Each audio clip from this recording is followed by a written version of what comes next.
At McDonald's, that Dow component serving up an earnings beat. Earnings per share and revenue both coming in ahead of expectations. Global same-store sales up by 3.8%. That was ahead of the 2.6% the street was looking for. And that stock up by about 3.6% this morning. Joining us right now is Jon Tower. He's restaurant analyst at Citi. And John, this was a situation where international stores even outperformed the U.S. stores in terms of what they were seeing with that growth. But in the United States, you also had customers spending more every time they went into the store. What's happening? Yeah, it's a combination of things, right? They brought back more menu news in the form of products. So you saw snack wraps. That's been more recent, but chicken strips. Then you saw some IP tie-in. This most recent quarter, it was a Minecraft movie. Frankly, across the board, it's really just the idea that they're accelerating the pace of menu news with some IP tie-in relative to what you've seen in years past. And at the same time, they're really pulsing value more aggressively than they have been coming out of the pandemic. I mean, you've heard it. I think your last guest, who was just on air, had talked about the consumer space really taking quite a bit of pricing and had been working through a few years of readjusting that. McDonald's felt the same thing, and now they've effectively gotten back on the right side of that. They're still working through it, but you're seeing them really about a year ago when they started pulsing the $5 meal deal is when they began to get on the right side of that again. And it's starting to demonstrate a lot of traction now a year beyond, and they're bringing more news to everyday value, and they're layering in new pieces of food and new menu news beyond that with solid IP tie-in.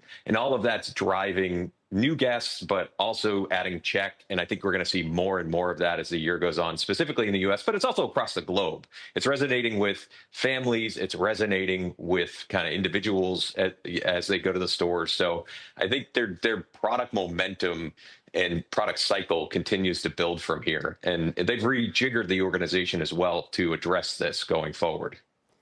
You get to the right McDonald's, John, you can be in and out of the drive-through line in a minute, and it's fresh and it's hot.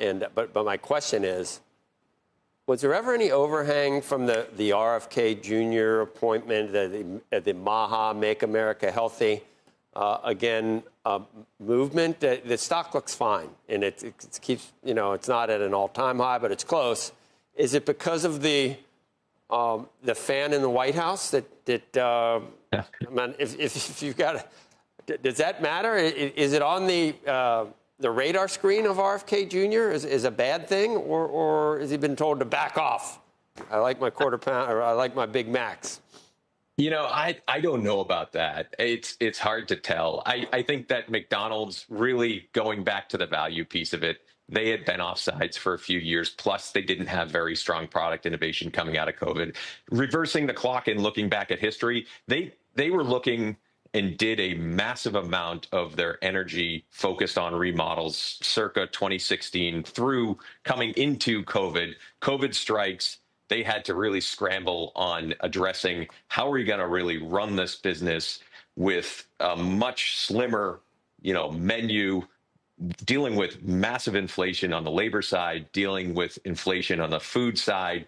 And then they had to deal with, frankly, a customer base that then started pushing back on all this pricing. But they didn't really focus on a lot of product innovation during that window.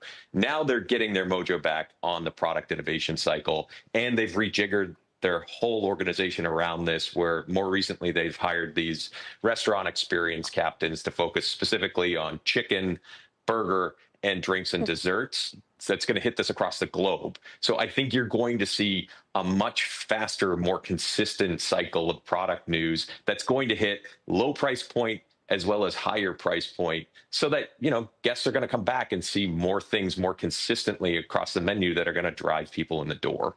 And that's it. I think it's just that simple. You've got the conference call starting in about 10 minutes. What are you going to ask on the call? What are you listening for? I just want to hear their confidence in the idea that this stuff's going to continue to resonate. And frankly, that cycle is going to persist throughout the year. We can't really see gaps in that menu. That would be unfortunate if there's a window here as we go through the balance of the year. But I think they do have a solid lineup. They already teased on social media that come, I believe, August 12th, there's two big launches coming in the U.S. of McDonald's Land, adult Happy Meal, and then a kids Happy Meal coming.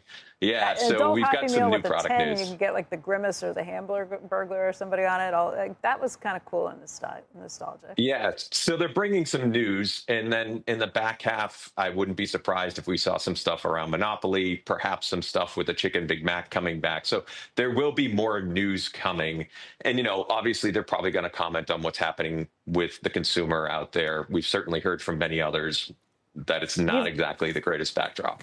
Right, you've got to run, so do we, but you do think the stock outperforms in the near term? Yes, as long as this continues to keep on chugging along with respect to same-store sales, it will.